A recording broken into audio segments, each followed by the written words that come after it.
को जय मसीह की। ये जो सुंदर सौभाग्य मेरे जीवन में मिला है आज का सुबह के वक़्त में, इसके लिए मैं बीडीटीआई और उसके साथ-साथ ग्वालियर बिलीवर्स असेंबली को मैं शुक्रिया अदा करता हूँ। मैं धन्यवादी हूँ, ये जो सुंदर अवसर उन्होंने आज के सुबह के बेला में मुझे प्रभु का वचन को प्रचार करने के लिए जो अवसर दिया है। जैसे कि संदेश का शिरोनाम हम लोगों ने देखा, मैंने उस टाइटल को क्या रखा है ना, क्रूस का जो कील है ना, उस क्रूस का कील के रूप से मैंने एक छोटी-सी टाइटल को रखी है। आइए परमेश्वर का वचन की ओर हम लोग चलते हैं। मेरे को वचन पढ़ने में थोड़ा-सा मदद करें। मैं वचन वगैरह बोलता जाऊँगा, तो उन वचनों को प्लीज़ थोड़ा-सा आप पढ़ने के लिए मेरी सहायता करें। सो सबसे पहले हम यूहन्ना रचित सुसमाचार उसका 20वाँ अध्याय 24 वचन से लेकर के 29 वचन तक हम लोग पढ़ेंगे और उसके बाद भजन संहिता 22वाँ अध्याय और 16 वचन को हम लोग पढ़ेंगे। यूहन्ना रचित सुसमाचार 20वाँ अध्याय 24 से लेकर के 29 तक। परंतु 12 में से एक था, अर्थात थोमा, जो दिदुमुस कहलाता है। जब यीशु आया तो उनके साथ ना था। तब जब अन्य चेले उससे कहने लगे, हमने प्रभु को देखा है, तब उसने उनसे कहा, जब तक मैं उसके हाथों में कीलों को के छेद ना देख लूं और कीलों के छेदों में अपनी उंगली ना डाल लूं और उसके पंजर में अपना हाथ ना डालूं, तब तक मैं विश्वास नहीं करूंगा। 8 दिन के बाद उसके चेले फिर घर के भीतर थे और थोमा उनके साथ था और द्वार बंद थे। तब यीशु आया और उनके बीच में खड़े होकर कहा, तुम्हें शांति मिले। तब उसने थोमा से कहा, अपनी उंगली यहाँ लाकर मेरे हाथों को देख और अपना हाथ लाकर मेरे पंजर में डाल और अविश्वासी नहीं परंतु विश्वासी हो। यह सुन थोमा ने उत्तर दिया, हे मेरे प्रभु, हे मेरे परमेश्वर।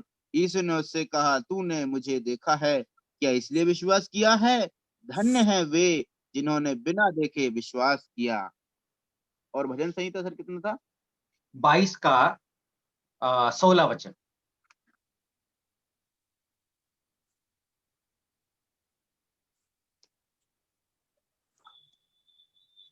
क्योंकि कुत्तों ने मुझे घेर लिया है, कुकर्मियों की मंडली मेरे चारों ओर मुझे घेरे हुए है।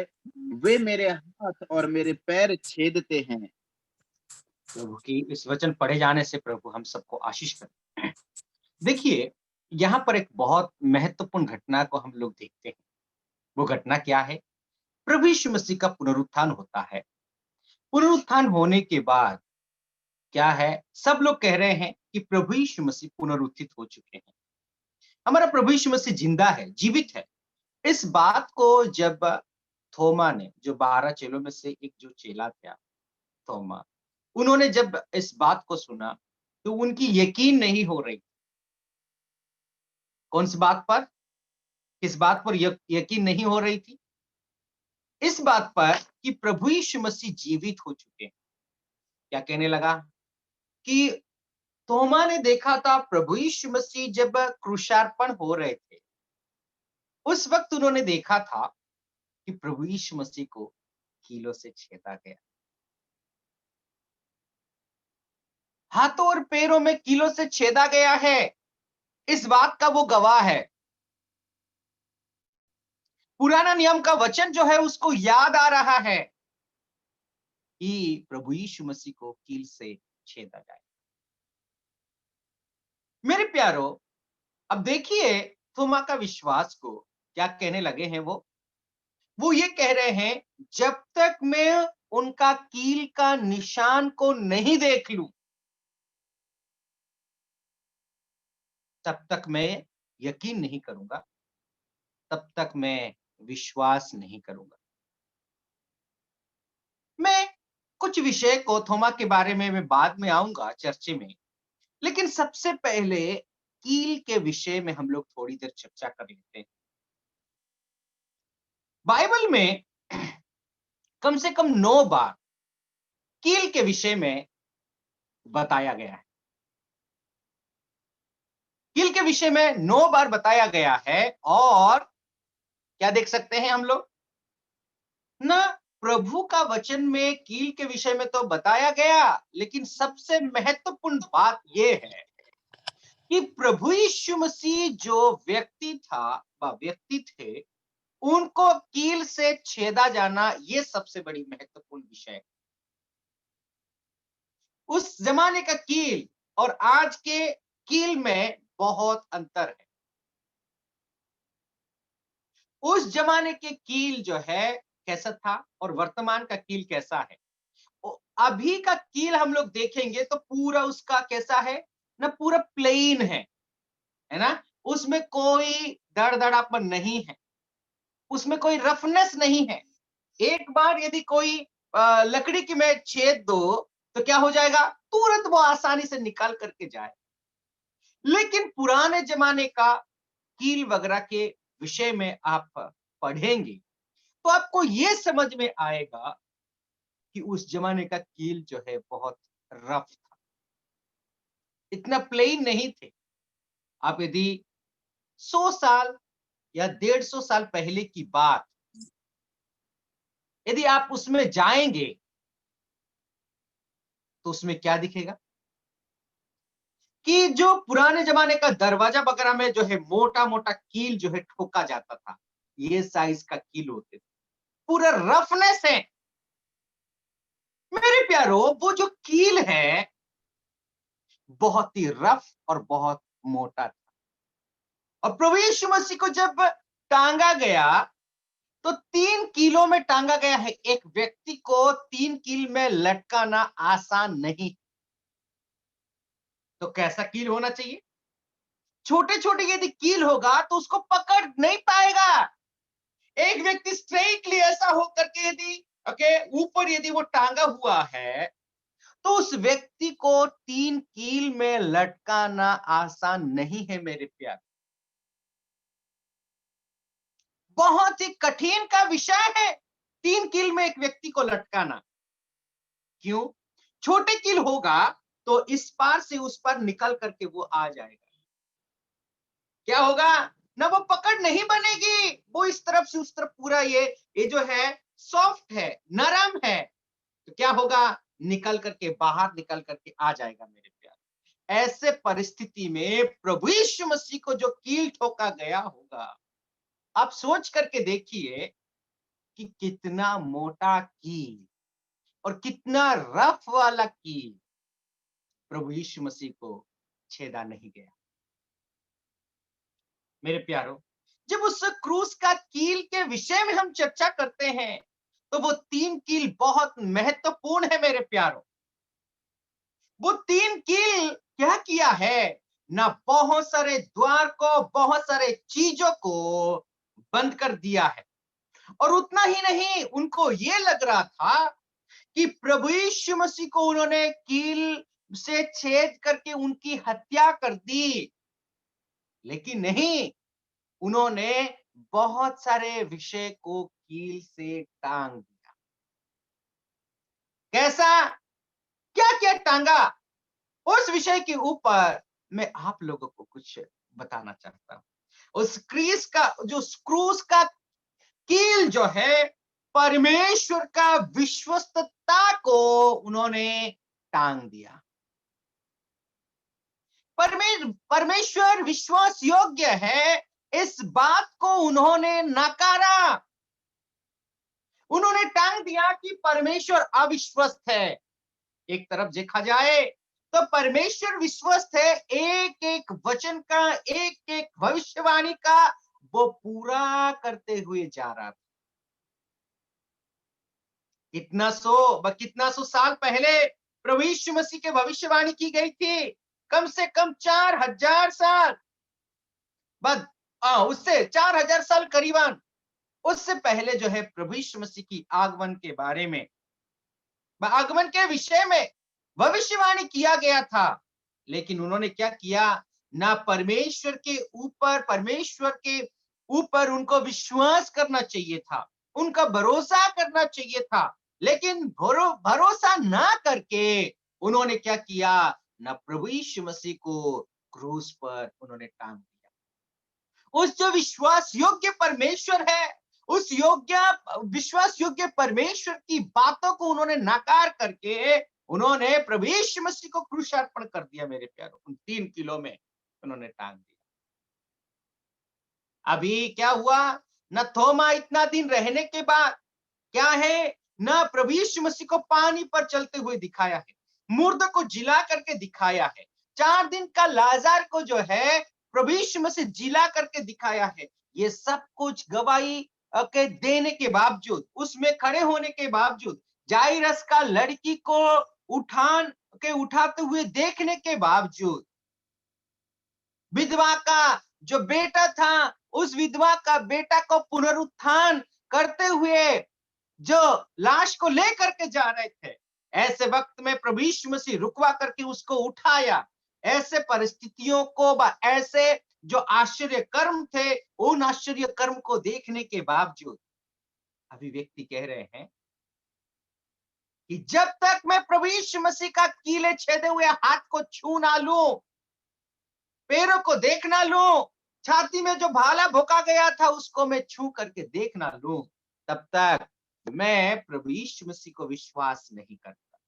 ये मेरे प्यारो, यहाँ पर देखिए, जो विश्वस्त परमेश्वर क्या है, उन भविष्यवाणियों को पूरा करते हुए आ रहे हैं, और ऐसे परिस्थिति में अपने ही लोग विश्वास नहीं कर पा रहे। कुछ वचनों को हम लोग पढ़ेंगे। दूसरा कोरिन्थियो पहला अध्याय 20वां वचन। दूसरा कोरिन्थियो पहला अध्याय 20वां वचन पढ़ने में मेरी मदद करें।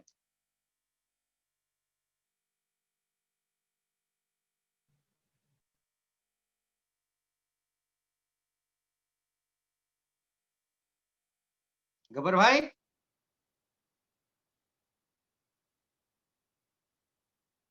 दूसरा कुरिन्थियों दूसरा कोरिन्थियो पहला अध्याय 20वां वचन। ओके। क्योंकि परमेश्वर की जितनी प्रतिज्ञा है वे सब उसी में हाँ उसी के साथ है, इसलिए उसके द्वारा आमीन भी हुई कि परमेश्वर हमारे द्वारा परमेश्वर की महिमा हो।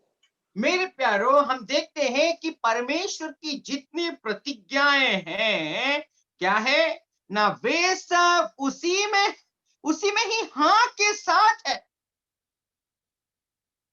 क्या समझ में आया? हम क्या देख सकते हैं? जो परमेश्वर की प्रतिज्ञाएं हैं वो सब के सब पूरा होंगे, उसमें कोई शक नहीं। उसके साथ हाँ भी है, उसके साथ आमीन भी है। परमेश्वर जो वादा करता है, परमेश्वर जो वाचा बांधता है, उसमें क्या है? हर एक परमेश्वर की वाचा में हाँ है, हर एक परमेश्वर की वाचा है, आमीन भी है। आमीन का अर्थ क्या है मेरे प्यारों? आमीन का अर्थ होता है ऐसे ही हो। प्रभु ने कह दिया, प्रभु ने वाचा बांध दिया, उसका आमीन होता है, उसका वैसे ही होता है। जब हम अब्राहम का विषय में देखते हैं, उस वक्त वो वाचा दोनों के साथ वो वाचा बांधना चाहिए था। 12 अध्याय को आप उत्पत्ति उसका 12 अध्याय को हम जब पढ़ते हैं तो उसमें क्या देखते हैं? परमेश्वर अब्राहम से वाचा बांधते हैं, ऐसे वक्त में अब्राहम सो जाते हैं, फिर भी परमेश्वर उस व्यक्ति के साथ वाचा, गहरी नींद में वो सो जाते हैं, फिर भी परमेश्वर वाचा बांधते। मेरे प्यारो, परमेश्वर का और उस वाचा जो है क्या होता है ना, पूरा होता है। उस समय परमेश्वर ने अब्राहम से कहा था, मैं तुमको तुम्हारे जो लोग हैं 400 साल तक गुलामी करेंगे, मतलब गुलामी करेंगे। जो प्रतिज्ञाएं हैं, उस प्रतिज्ञाओं को प्रभु यीशु मसीह अपने जीवन में पूरा करने के लिए आए। प्रतिज्ञाएं क्या थी मेरे प्यार? मीका उसका 5:2, बैतलहम एक ऐसा जगह है जहां पर प्रभु यीशु मसीह पैदा। वो प्रतिज्ञाएं क्या थी मेरे प्यारो? कि प्रभु यीशु मसीह चारों ओर से जो अपना शत्रु है, वो शत्रु उसको घेर लेंगे, उसका हाथ और पैर को छेद रहे हैं। उस प्रतिज्ञाओं को पूरा करने के लिए प्रभु यीशु मसीह आपकी ओर देख रहा है। और वो प्रतिज्ञाएं चाहे अच्छा हो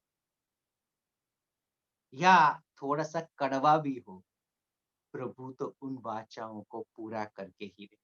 उसमें आमीन ही है मेरे प्यारों। तो हमें क्या है, हमें क्या करना है? उन प्रतिज्ञाओं को हम जब देखते हैं तो उसमें हमें विश्वास करना और उन प्रतिज्ञाओं को, उन जो परमेश्वर के ऊपर वो लोगों को क्या करना चाहिए था? विश्वास, भरोसा करना चाहिए था। उन्होंने तो नहीं किया। इवन अपना चेला जो थोमा है, उन्होंने भी इस बात को भरोसा व विश्वास नहीं कर पाए। परमेश्वर की विश्वस्तता अटल है मेरे प्यारे। परमेश्वर विश्वास योग्य है। कुरिन्थियों का पुस्तक में वही हम पढ़ते हैं, आप भले अविश्वस्त हैं, लेकिन परमेश्वर क्या होगा ना, हर समय वो विश्वस्त है, विश्वास योग्य परमेश्वर। एक और वचन पढ़ेंगे,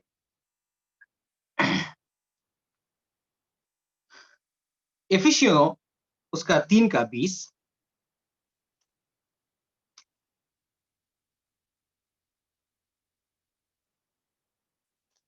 इफिसियों का पत्री उसका 3 अध्याय और 20वां वचन।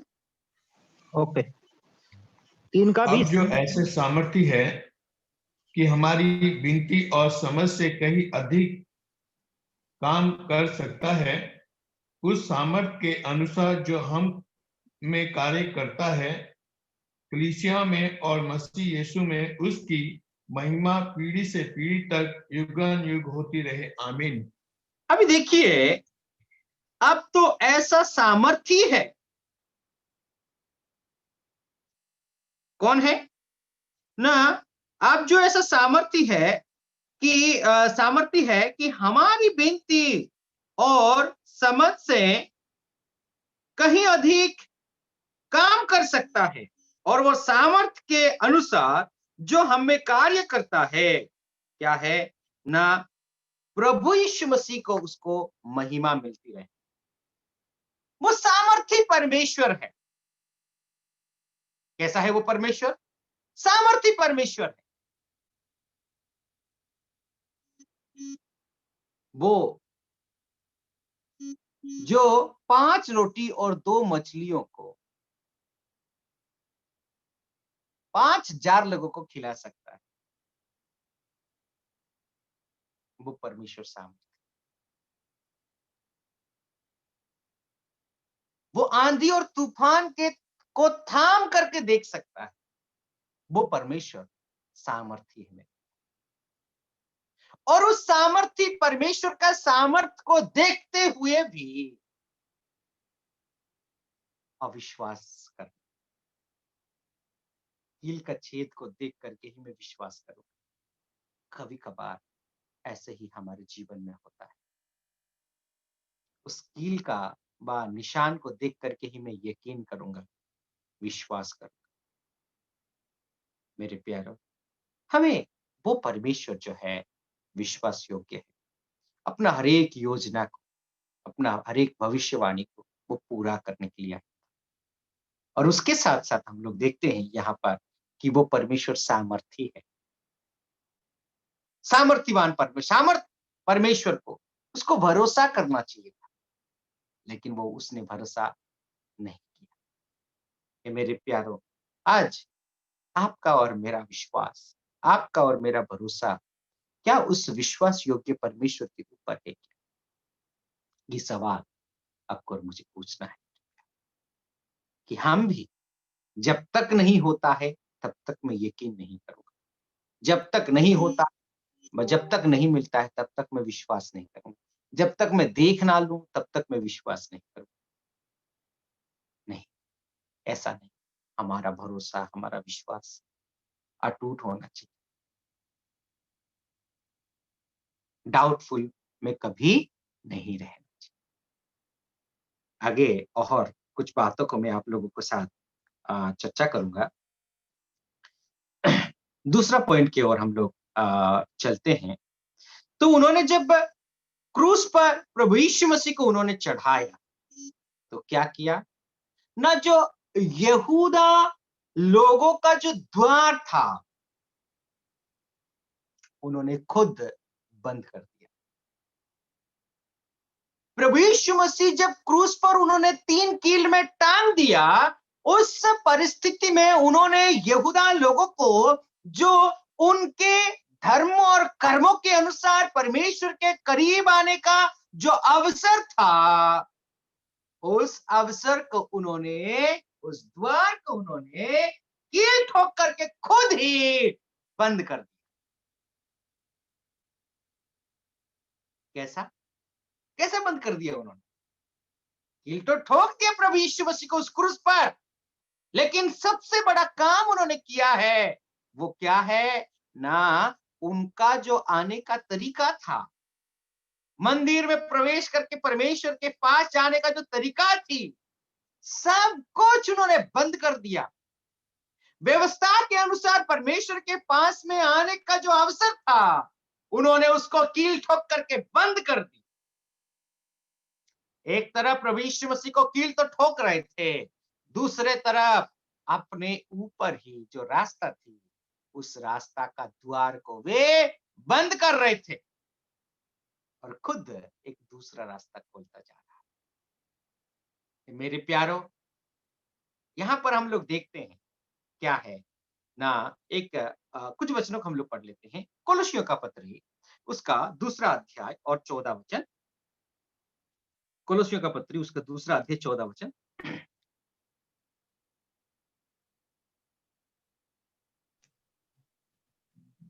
और विधियों का वह लेखा जो हमारे नाम पर और हमारे विरोध में था, मिटा डाला और उस क्रूस पर कीलों से जड़कर सामने से हटा दिया है। क्या देख सकते हैं हम लोग?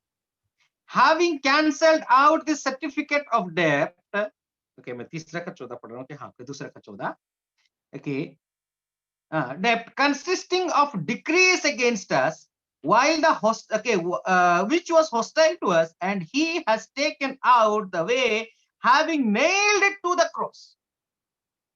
क्या हुआ है ना, वो जो है हम लोग देखते हैं जो यहूदा मत के अनुसार उन लोगों को जो आना था, उस रास्ता थी, वो क्या हो गया? बंद हो गया। तो क्या था ना, हम लोग अभी उस पुराना व्यवस्था के अनुसार नहीं, अभी नई वाचा के अनुसार हम लोग हैं। वो व्यवस्था क्या था ना, हमारे लिए एक स्कूल मास्टर के समान था। कैसा था हमारे लिए? हमारे लिए एक स्कूल टीचर के जैसा, उन लोगों के लिए स्कूल टीचर के जैसा। लेकिन क्या हुआ ना, वो स्कूल टीचर ये शिक्षा दे रहा था कि आने वाला एक बीज है, उसके जरिए एक द्वार खोल रहा है। इस बात को भी समझ नहीं पाए। वो द्वार क्या था?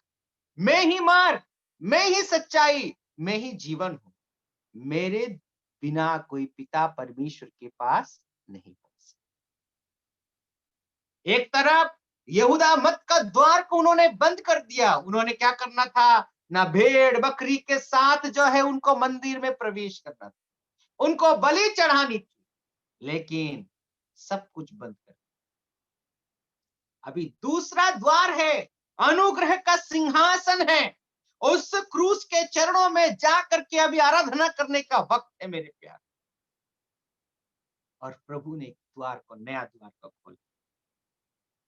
यहाँ पर एक और वचन हम लोग पढ़ेंगे, इब्रानियों 9 का 15 भी पढ़ लेते हैं।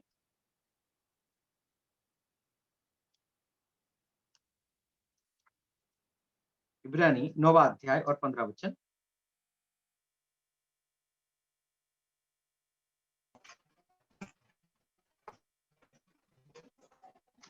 और इसी कारण वह नई वाचा का मध्यस्थ है, ताकि उस मृत्यु के द्वारा जो पहली वाचा के समय के अपराधों से छुटकारा पाने के लिए हुई है, बुलाए हुए लोग प्रतिज्ञा के अनुसार अनंत मीरास को प्राप्त करें।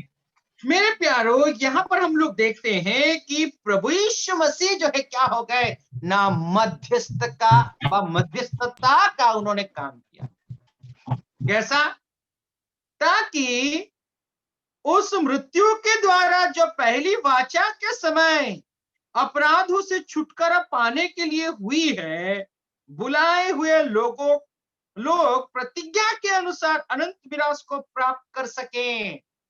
हम जो चुने हुए लोग, परमेश्वर ने बुलाया है आपको और मुझे, अभी क्या पा सकते हैं हम लोग अभी अनंत जीवन और जो मिरास, वो जो आशा है, जो ग्रेट होप है, उसको हम लोग क्या पा सकते हैं ना, पा सकते हैं।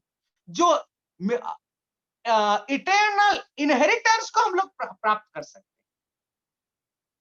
नहीं तो देखा जाए तो उस जो धन और दौलत का बारिश कौन, इज़राइल गोत्र ही थी, वो लोग ही पाने का योग्य थे। लेकिन प्रभु यीशु मसीह ने क्या किया ना, उस क्रूस पर जो है टांगे गए, और आपके और मेरे लिए जो क्रूस पर टांगने के बाद प्रभु यीशु मसीह क्या है ना, एक नई द्वार को उन्होंने खोला। प्रभु ने क्या किया ना, बुलाया। पिछले दिन हम लोग देख रहे थे प्रभु का वचन से क्या है ना, उस दृष्टांत को हम लोग देखा। एक व्यक्ति ने कि भोज को तैयार किया। उस भोज को तैयार करने के बाद जाओ, गांव के बड़े बड़े लोगों को तुम बुला करके ले आओ। उनका बहाना क्या थी? बहाना ये थी कि मैंने, एक आदमी बोलता है कि मैंने एक जमीन खरीदी है, उस जमीन का देखभाल करने के लिए मुझे, जांचने के लिए मुझे जाना है। उसका मतलब क्या है जानते हैं? यहूदियों का जो भोज होता है, ज्यादातर शाम के वक्त में वो लोग भोजन का व्यवस्था करके रखते हैं, और शाम के वक्त कोई भी व्यक्ति खेती को देखने के लिए नहीं जा सकता। आज के जमाना ट्रैक्टर है और लाइट देख सकता है कोई, लेकिन रात के वक्त में कोई जा करके नहीं देख सकता। दूसरा व्यक्ति कहता है मैंने हल जो है मैंने खरीदा है जोतने के लिए, मुझे जांचने जाना। कोई जांच सकता है? नहीं जांच सकता। दूसरा कहता है शादी का बहाना, उनको आना ही नहीं है। वैसे ही यहां पर भी हम लोग देखते हैं कि उनको विश्वास करना ही नहीं है मेरे प्यारों। तो क्या कहता है भोजन तैयार करने वाला व्यक्ति, जाओ गांव के जितने गरीब हैं सभी लोगों को बुला। फिर और भी कहा जाता है सर जी, मालिक अभी तो हॉल में और भी जगह है, जाओ गांव के बाहर से भी लोगों को तुम बुला करके ले आओ। हे मेरे प्यारों, प्रभु ने आपको और मुझे ऐसे लोगों को बुलाया है, अमीर को नहीं बुलाया। प्रभु ने सुंदर को देख करके नहीं बुलाया, कोई अच्छा खानदानी व्यक्ति को नहीं बुलाया, गांव के गरीब कंगाल ऐसे भूखे प्यासे लोगों को, अंधे को, लंगड़े को, लूले को प्रभु ने बुलाया है। हे मेरे प्यारों, प्रभु ने और क्या किया है ना, उस क्रूस में टांगे हो करके एक मध्यस्थता का काम किया है। प्रभु 3 किलो में जो है टांगे तो गए हैं, लेकिन ऐसे परिस्थिति में वो जो है मध्यस्थता का कार्य कर रहे हैं। किसके? न पिता और एक पापी के बीच में, पिता परमेश्वर और पापी जो नादान है उसके बीच में प्रभु यीशु मसीह मध्यस्थता का काम कर रहे हैं। ये मेरे प्यारों, ये मध्यस्थता का काम जो था, ये मिरास, अनंतता का जो मिरास है, आपको उसकी धन और दौलत की जो बारिश बनाने की जो प्रक्रिया है, उस प्रक्रिया को सोच करके देखो। क्या है ना, पिता परमेश्वर का इकलौता पुत्र को उस क्रूस पर टांगना पड़ा है। जो लोग की सालों तक जो अधिकार और हक जमाने वाले लोगों का द्वार को बंद करके प्रभु ने आपके और मेरे लिए उस अनुग्रह का सिंहासन का द्वार को खोल दिया है। Praise the Lord. मेरे प्यारो, प्रभु यीशु मसीह किसके लिए आया? यूहन्ना रचित सुसमाचार पहला अध्याय में हम लोग देखते हैं, He came to his own, but his own received him not. वो अपने लोगों के लिए आया था, अपने लोगों ने ही इनकार किया, अपने लोगों ने ही उनको ठुकरा दिया। ये फायदा किसको हुआ? आपको और मुझे। उस मार्ग और सच्चाई और जीवन को, उस व्यक्ति को समझने के लिए आपको और मुझे जो अवसर मिला, उनका द्वार को बंद कर दिया। प्रभु ने आपके और मेरे लिए एक नई रास्ता को खोला है। वो है क्या है? अनुग्रह का रास्ता। एक वचन को पढ़ते हैं और गलातियों का पत्री 5वां अध्याय और 4था वचन। गलातियों का पत्री 5वां अध्याय 4था वचन।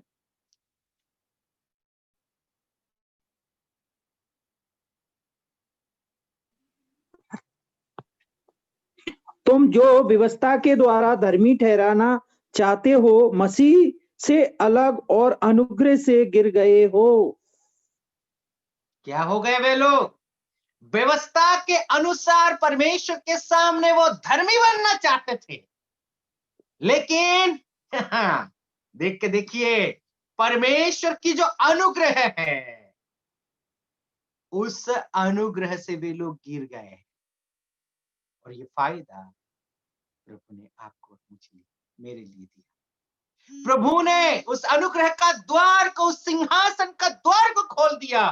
इब्रानियों में वही तो पढ़ते हैं, उसका अनुग्रह के सिंहासन में हम लोग कभी भी किसी भी वक्त जा करके उसको आराधना कर सकते हैं, उसकी प्रशंसा कर सकते हैं, उसको दुआ कर सकते हैं, प्रार्थना कर सकते हैं। और एक ही एक मध्यस्थता है, वो है हमारा प्रभु यीशु मसीह। पहला तीमुथियुस उसका 2 अध्याय 5वां वचन ना, एक ही एक मध्यस्थता, वो मध्यस्थ व्यक्ति प्रभु यीशु मसीह। मेरे प्यारो, उस क्रूस पर जो है क्या हो गया ना, आकाश और धरती के बीच में मध्य में वो 3 कील पर टांग करके आपके और मेरे लिए, यहूदियों का द्वार को बंद करके आपके और मेरे लिए एक नई द्वार को खोला। Praise the Lord. हे मेरे प्यारो, उस दुख और दर्द को सोच करके देखिए, उस प्रभु यीशु मसीह 3 कील में तो टांगे गए हैं, लेकिन आपके और मेरे लिए एक नई द्वार को खोल रहे हैं। इतना दुख और दर्द को सह करके प्रभु यीशु मसीह उस नया द्वार को, फिर भी तोमा को जो है यकीन नहीं। क्या आप और मैं भी ऐसे ही डाउटफुल हैं?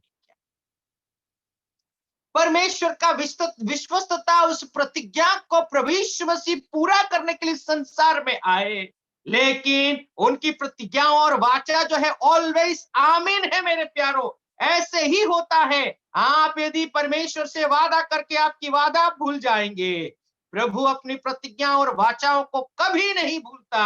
वो ऑलवेज आमीन है। ऐसे ही होता है परमेश्वर की ओर से। और उस ऐसे ही होने वाला विषय को थोमा ने डाउट किया था। अभी दूसरा, यहूदियों का द्वार को परमेश्वर ने बंद करके एक नए द्वार को आपके और मेरे लिए खोल रहा था। वो पुराना व्यवस्था क्या थी?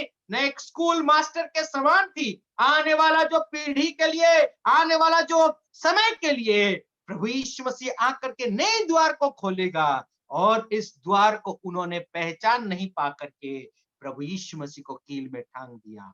हमारे लिए फायदा हुआ। प्रभु यीशु मसीह दुख और दर्द को तो सहते गए मेरे प्यारो, आपके और मेरे लिए, लेकिन आपके और मेरे लिए नई द्वार को खोलता है। Praise the Lord.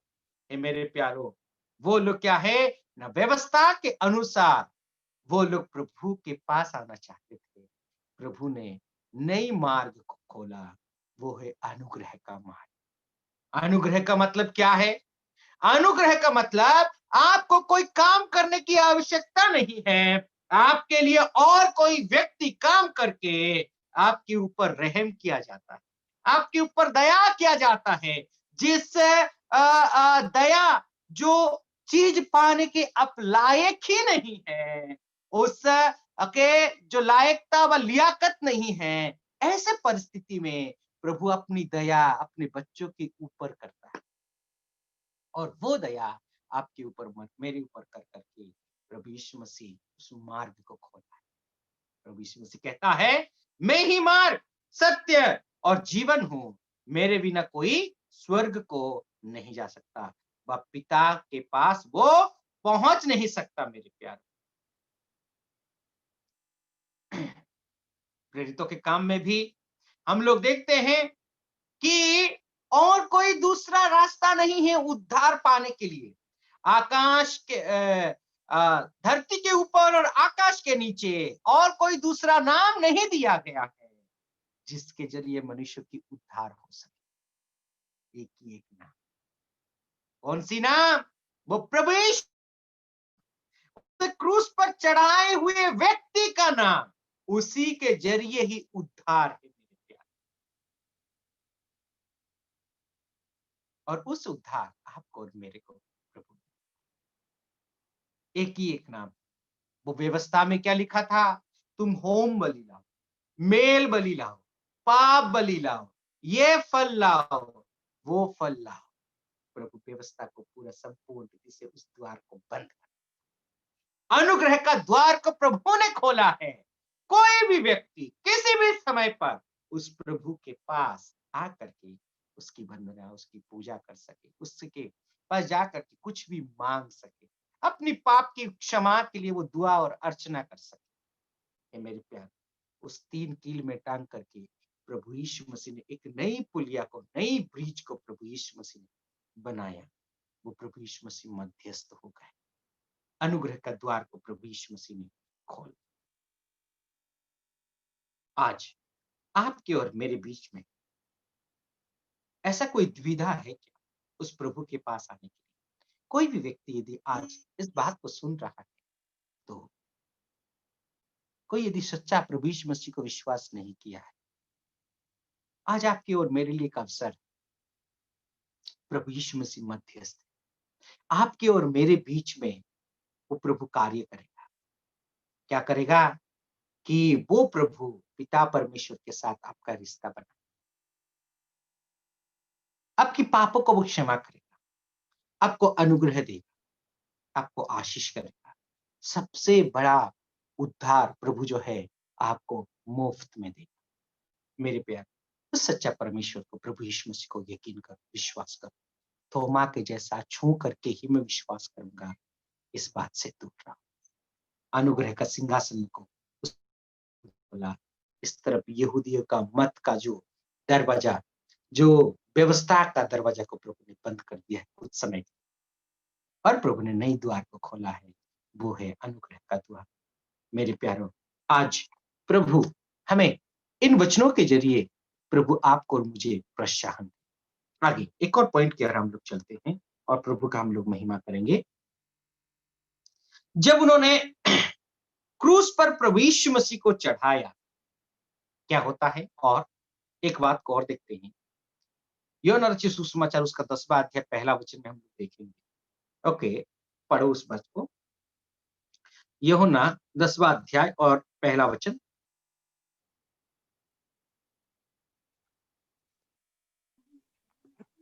मैं तुमसे सच सच कहता हूँ कि जो कोई द्वार से भेड़शाला में प्रवेश नहीं करता, परंतु और किसी ओर से चढ़ जाता है, वह चोर और डाकू है। क्या है? एक ही एक मार्ग है, वो मार्ग से ही हमें प्रवेश करना है, और दूसरा तरीके से उद्धार पाने का कोशिश मत करिए मेरे प्यारे। वो कौन है? चोर और डाकू के समान। हम लोग अभी प्रचार करने के लिए गए थे सुसमाचार, हम एक ही पेड़ में पहुंचेंगे, उनका कहना यही था, है ना? रास्ता अनेक है, लेकिन एक ही परमेश्वर के पास ही पहुंचेंगे, ये कहना नहीं। रास्ता अनेक नहीं है, रास्ता एक है, वो रास्ता है प्रभु यीशु मसीह। ये धर्म को भी मान लो तो पहुंच जाओगे, वो धर्म को भी मान लो तो यीशु के पास पहुंच जाओगे, या उद्धार का मुक्ति प्राप्ति हो सकती है? नहीं हो सकती। सिर्फ एक ही एक मार्ग है, वो है सच्चा प्रभु यीशु मसीह का मार्ग। एक ही द्वार है मेरे प्यारे। जो द्वार थी यहूदियों का मत के अनुसार, वो बंद हो चुका है। मैं वो द्वार के बारे में थोड़ी देर और बताना चाहता हूं। जब यहूदी लोग मंदिर में प्रवेश करते थे तो क्या होता था ना, यहूदियों को प्रवेश करने के लिए एक द्वार थी, लेकिन यदि आना चाहते हैं कौन ना, यूनानी लोग भी उस मंदिर में आना चाहते हैं तो उनके लिए दूसरा दरवाजा भी थी। वो कैसा? वो लोग जो प्रीचर है उस प्रीचर को क्या नहीं कर पाएंगे, देख नहीं पाएंगे। जो शिक्षा दे रहा है उस शिक्षक को देख नहीं पाएंगे। मंदिर में क्या क्या हो रही है उस बात को देख नहीं पाएंगे। वो लोग सिर्फ सुन सकते हैं। वो भी दूसरे दरवाजा के और जाकर के यूनानी और जो अन्य जाति के लोग भी, अन्य मत के लोग प्रवेश कर सकते हैं। बड़े मुश्किल से यूनानी धर्म को अपनाना पड़ता था। लेकिन आज क्या है ना, वो प्रभु वो सब दरवाजा को बंद करके नए दरवाजा को खोला है। वो है अनुग्रह है और प्रभु यीशु मसीह का दरवाजा है। मेरे प्यारों,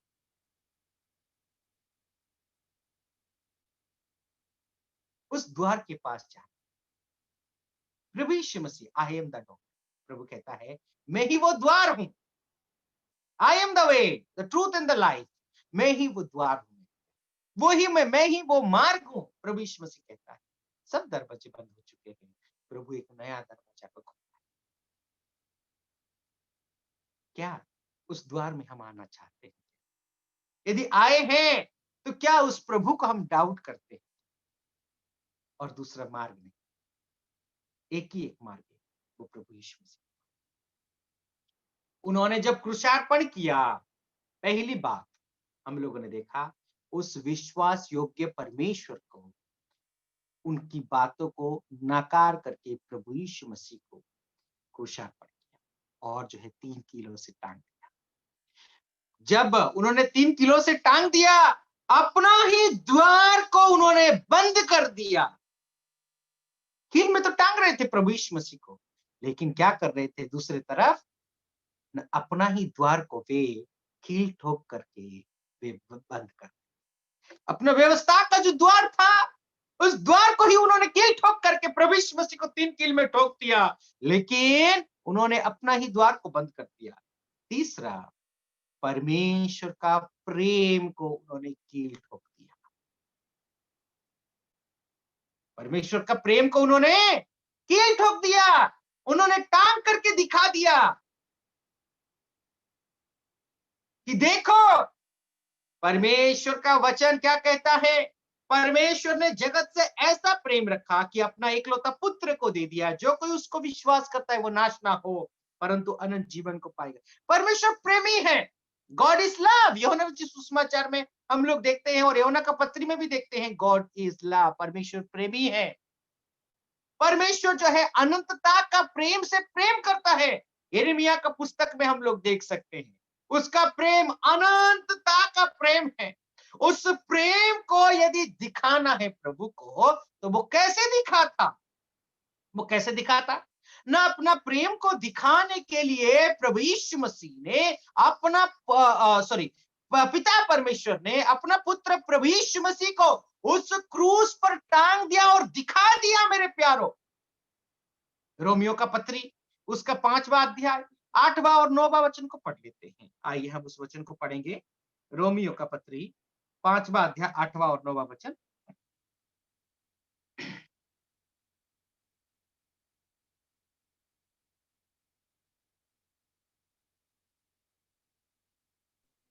कोई भाई? यस 9वां और 10वां। यस, 5 का 9वां और 10वां। 8 तो जबकि 8वीं, परंतु परमेश्वर हम पर अपने प्रेम की भलाई इस रीति से प्रकट करता है कि जब हम पापी ही थे तभी मसीह हमारे लिए मरा। जबकि हम अब उसके लहू के कारण धर्मी ठहरे तो उसके द्वारा क्रोध से क्यों ना बचेंगे? क्योंकि बैरी होने की दशा में तो उसके पुत्र की मृत्यु के द्वारा हमारा मेल परमेश्वर के साथ हुआ था, फिर मेल हो जाने पर उसके जीवन के कारण हम उद्धार क्यों ना पाएंगे। ओके, थैंक यू, बहुत बहुत धन्यवाद। तो यहाँ पर परमेश्वर की प्रेम को प्रकट करने के लिए in order to exhibit the love of God, God nailed his own son.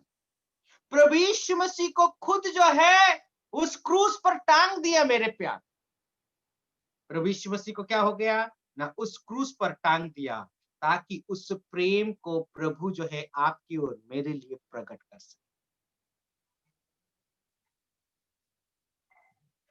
क्या हुआ ना, उस प्रेम को प्रभु यीशु मसीह कितना दुख और दर्द को वो सहते गए, लेकिन उस प्रेम को आपकी और मेरे लिए प्रकट करते गए। प्रभु यीशु मसीह को दर्द हो रहा था, प्रभु यीशु मसीह को दुख हो रहा था, प्रभु यीशु मसीह जो है प्यासे हो रहे थे, प्रभु यीशु मसीह को ऐसा लगता था कि मेरे साथ कोई है नहीं।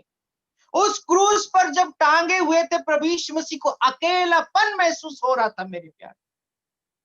ऐसे परिस्थिति में भी उस प्रेम को प्रभु यीशु मसीह ने आपके और मेरे लिए प्रकट करते गए। क्या होता है ना, आपके पाप परमेश्वर का प्रेम को छुपा सकता है, आपका दुख और दर्द जो है परमेश्वर का प्रेम को छुपा सकता है, आपका जो निर्दया जो है क्या हो सकता है, परमेश्वर का प्रेम को छुपा सकता है। आप जो है क्या किसी भी कारण से परमेश्वर का प्रेम को आप छुपा सकते हैं, दिखाना नहीं चाहते, प्रभु ने दिखा करके दिखा दिया। पिता परमेश्वर ने अपना पुत्र को उस क्रूस पर टांग करके दिखा दिया कि देखो मैं कितना प्रेमी हूं। उस 3 कील पर प्रभु यीशु मसीह जो है क्या है ना, इतना धूप में वो खड़े हुए थे, प्यासे होकर के खड़े हुए थे, दर्द से वो खड़े हुए थे, और कि प्रभु यीशु मसीह का शरीर से जो है लहू बहता जा रहा था। ऐसे दर्द में प्रभु यीशु मसीह जो है उस क्रूस पर टांग करके वहीं पर जो है टांगे हुए थे 3 किलो के जरिए मेरे प्यारो। और उस प्रेम को प्रभु यीशु मसीह आपके और मेरे लिए प्रकट कर रहे थे। आप और मैं प्रेम को दिखाना है, उस प्रभु का प्रेम को दिखाना है, तो कैसे दिखाएंगे दूसरों को?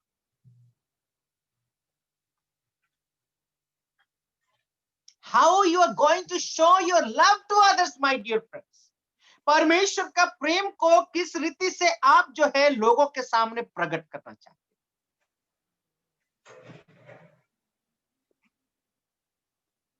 किस तरीके से? प्रभु यीशु मसीह ने क्या कहा, जैसा मैंने प्रेम किया है वैसे ही तुम भी प्रेम करो। यूहन्ना रचित सुसमाचार 13 अध्याय में हम लोग देखते हैं कि प्रभु यीशु मसीह प्रेम कैसा, प्राण देने वाली प्रेम, जीवन देने वाला प्रेम। कोई व्यक्ति यदि 1 किलोमीटर जाने के लिए बोलता है, उसके साथ 10 किलोमीटर जाने के लिए, ऐसा शिक्षा प्रभु से हमें मिली। जिसके पास जो है ओढ़ने के लिए कुछ नहीं है, पहनने के लिए, उसको ओढ़ने के लिए भी देने के लिए प्रभु है। प्रभु के लोगों को प्रेम कैसे हम लोग दिखाते,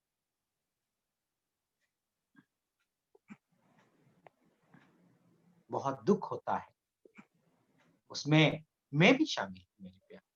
हमारे जीवन से प्रभु यीशु मसीह के जैसा प्रेम दिखाना है, प्रभु यीशु मसीह का प्रेम जो है हमारे जीवन से झलकना।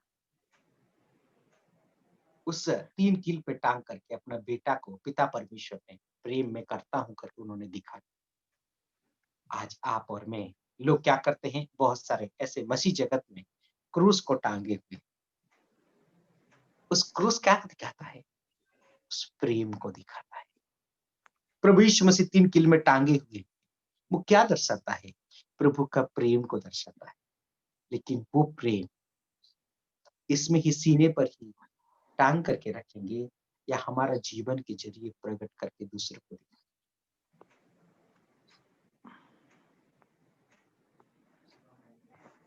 मत्ती रचित सुसमाचार 26वां अध्याय और 29वां वचन को भी पढ़ लेते हैं। मत्ती 26 का 29।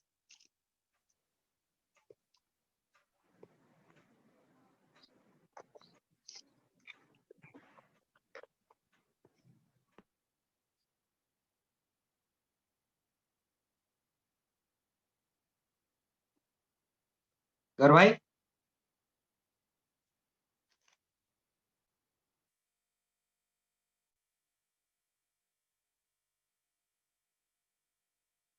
भाई गब्बर सिंह, कोई नहीं है?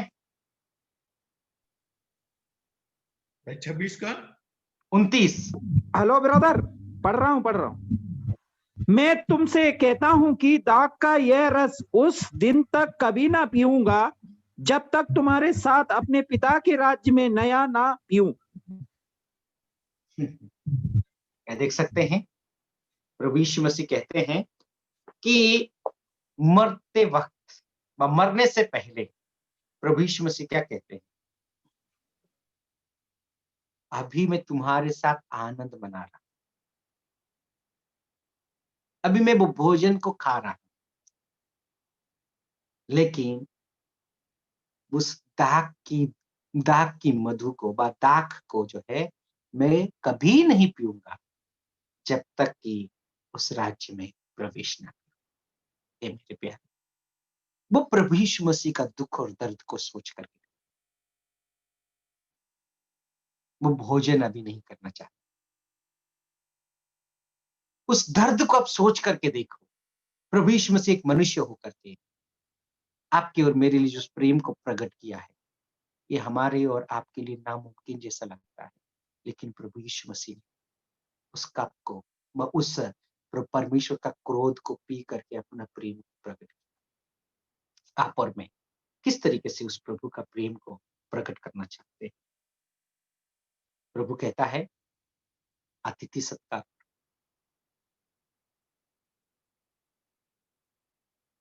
प्रभु कहता है दूसरों को दो। प्रभु कहता है सब कुछ ऐसे जो है, बहुत सारे ऐसी बातें हैं। अपने शत्रु से प्रेम करो। तुमने तो सीखा है अपना पड़ोसियों से प्रेम करना, लेकिन मैं कहता हूं अपने शत्रुओं से प्रेम। मेरे प्यारो, इब्रानियों उसका 13 अध्याय दूसरा वचन से शायद हम लोग देखेंगे अतिथि सत्कार करने के विषय में। और आखिरी में प्रभु कहता है मैं तुमको कभी नहीं छोड़ूंगा, कभी नहीं त्यागूंगा। 5वां वचन। यदि हम प्रभु का हाथ को, दामन को थाम करके यदि चले, तो प्रभु हमें कभी नहीं छोड़ेगा, कभी नहीं। क्या हम देख करके थोमा के जैसा विश्वास करें? देख करके ही विश्वास करेंगे?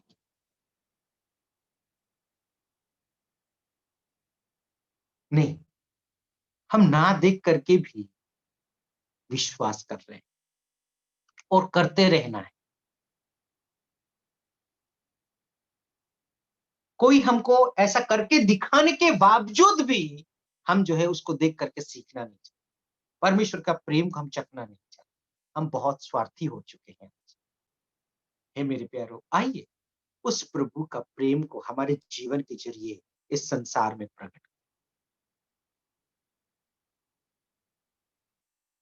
प्रभु प्रेमी है, आप और मैं भी प्रेमी। तो हम लोगों ने देखा थोमा के जीवन से, उस कहानी से व उस घटना से हम लोगों ने ये देखा कि क्या है ना, उस परमेश्वर का विश्वस्तता को उन्होंने क्रूशार्पण कर दिया, उन्होंने यकीन नहीं किया। दूसरी बात को हम लोगों ने देखा कि प्रभु यीशु मसीह के क्रूस पर चढ़ाए जाने के जरिए अपना ही द्वार को उन्होंने बंद कर दिया। लेकिन दूसरी ओर देखा जाए, प्रभु यीशु मसीह ने संसार के सभी लोगों के लिए, प्रभु यीशु मसीह उस 3 किलो में टांगने के जरिए एक नया पुलिया को बना करके, नई द्वार को खोल करके आपके और मेरे लिए दे। हमें उसमें चलना है। प्रभु यीशु मसीह मार्ग, सच्चाई और जीवन है। और उतना ही नहीं, हम लोगों ने इस बात को भी देखा, उन्होंने प्रभु यीशु मसीह का प्रेम को क्रूशार्पण कर दिया, 3 किलो से टांग दिया। आज संसार भी देखती है, पूरा दुनिया देखती है कि प्रभु यीशु मसीह को 3 किलो से छेदा गया। ये 3 किलो से छेदा जाना का मतलब क्या है जानते हैं मेरे प्यारो? उस प्रभु व उस पिता परमेश्वर अपना पुत्र को टांग करके अपना प्रेम को जताया। देखो, मैं आपसे इतना नहीं, इतना नहीं, इतना नहीं, मेरा बाहों भरने तक पूरा के पूरा इतना मैं आपसे प्रेम करता हूं। प्रभु प्रेमी, क्या आप और मैं प्रेम करते? क्या आप और मैं अनदेख करके, मतलब जो थोमा, मैं जब तक मैं नहीं छूंगा तब तक मैं विश्वास नहीं करूंगा। ऐसा प्रभु को प्रेम करने वाले अनदेखी जरिए से भी हम लोग प्रभु को प्रेम कर सकते हैं। मेरे प्यारो, इस वचन के जरिए प्रभु आपकी और मेरे जीवन में कार्य करे। हम भी क्या है न प्रेम करें। उस विश्वस्तता, परमेश्वर विश्वस्त है, इस बात को यकीन करें। उस द्वार पे, उस मार्ग जो है प्रभु ने आपके और मेरे लिए खोला है 3 किलो से टांगे जा करके, उसके अनुसार हम लोग चले। थोमा की कहानी को हम लोग देखेंगे, तो जब प्रभु यीशु मसीह को उन्होंने छुआ, उनकी इतिहास ऐसी बताती है, कहानी ऐसी जाती है कि उन्होंने छूने के बाद वो क्या किया ना, इज़राइल को छोड़ करके प्रभु का सेवा करने के लिए कहा, भारत में आए। भारत में आकर के मेरे प्यारों, प्रभु के लिए वो शहीद। चेन्नई करके एक जगह है जहां पर उनको जो है प्रभु यीशु मसीह को जैसे कि भाला से भोंका गया था, वैसे ही थोमा को भी भाला में मार करके उनको मार दिया गया। प्रभु यीशु मसीह का उस कील छेदे हुए हाथों को पकड़ करके वो चलने लगे। आज आपको और मेरे लिए एक आह्वान है मेरे पे, हम भी उस प्रभु का प्रेम को देखें। उस प्रेम कैसा, ना उसकी छेदा हुआ हाथ को देख करके उस हाथ को पकड़ करके चले। क्या होगा ना, प्रभु यीशु मसीह जब दोबारा भी आएंगे, उस छेदी हुई हाथ को, चिन्ह को हम देख सकते हैं। प्रभु यीशु मसीह क्रूशार्पण होकर के मर गए और मरने के बाद रूपांतरित शरीर तो हो गया रूपांतरित शरीर प्रभु यीशु मसीह का, लेकिन वो छेद आज भी है। आज भी है वो के छेद का निशान है आज। हे मेरे प्यार, वो निशान आज भी है। उस कील का छेदा हुआ हाथ को पकड़ करके आइए अपने जीवन में प्रभु को अपना करके उस राह पर हम लोग चलते जाए। प्रभु कहता है, वो कील छेदा हुआ हाथ को पकड़े। प्रभु कहता है, मैं तुमको कभी नहीं छोड़ूंगा, कभी नहीं। हाथ जो है एक तरफ से पकड़ा जाए, एक तरफ से पकड़ा जाए। देखिए, मैं इस हाथ को पकड़ा हूं, इसको यदि पकड़ूंगा ऐसा करके खींच सकता है, लेकिन आप भी पकड़े हैं, प्रभु भी पकड़ा है। ये बंधन जो है एक बांधा गया जैसा, इसको छोड़ना मुश्किल हो जाता है।